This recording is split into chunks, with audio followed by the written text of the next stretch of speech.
বহুত বহুত ধন্যবাদ জনাইছোঁ। এতিয়ালৈকেতো চৰকাৰে এনেকৈ একো সুবিধা কৰিয়ে দিয়া নাছিলে থাকিব পৰা।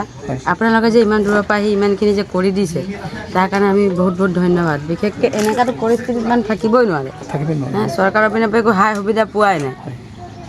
অকণমান ল'ৰা ছোৱালী এনেকৈ কেনেকৈ থাকিম। আপোনালোকে যে আহি কৰি দিছে সেইটো কাৰণে এইটো বহুত বহুত ধন্যবাদ। বহুত বহুত ধন্যবাদ আপোনালোকক। আপোনাৰ নাম কি আছিলে? নমস্কাৰ, মোৰ নাম শ্ৰীমতী মধুমিতা গিৰি।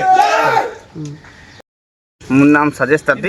এই দাদাহঁতি যে আহিছে ছাত্ৰ সন্থা বা কিবা দাদাহঁতি নিজৰ ভাই ককাই বুলি আহিছে, আমাক ঘৰটো ইমান ধুনীয়াকৈ চাফা কৰি দিছে বা হেৰি কৰি দিছে, সেইটোলৈ ধন্যবাদ। ইমান ধুনীয়াকৈ আমাৰ নিজৰ ফেমিলিকে আহিছে, চবকে হেৰি কৰি দিছে।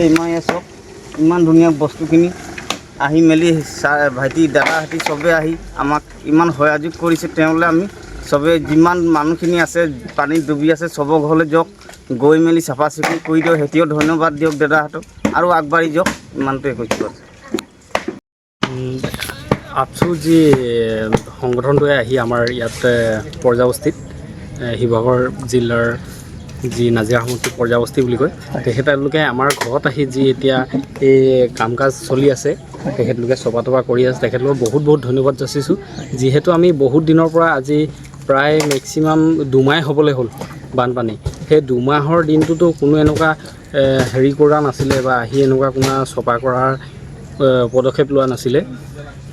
সেনেকালৈ মই বহুত বহুত তেখেতলোকক ধন্যবাদ জনাইছোঁ। যিহেতু ঘৰটো একেবাৰে অৱস্থাটো বেয়া, থাকিবলৈ আমাৰ একেবাৰে জগা চগা নাই।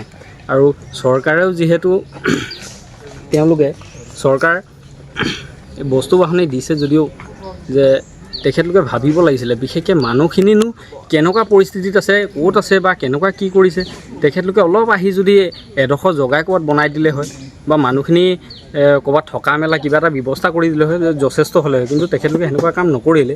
যে আজি চৰকাৰ এৰি আপোনালোকে যে এনেকুৱা সংগঠন এখন আহি লৈ এনেকুৱা এটা কাম কৰিছে, তেখেতলোকক সেইবাবে মই বহুত বহুত ধন্যবাদ জনাইছোঁ আপোনালোকক। আপোনাৰ নামটো কি? মোৰ নাম শ্ৰী অজয় তাঁতী। অজয় তাঁতী ন? হয়।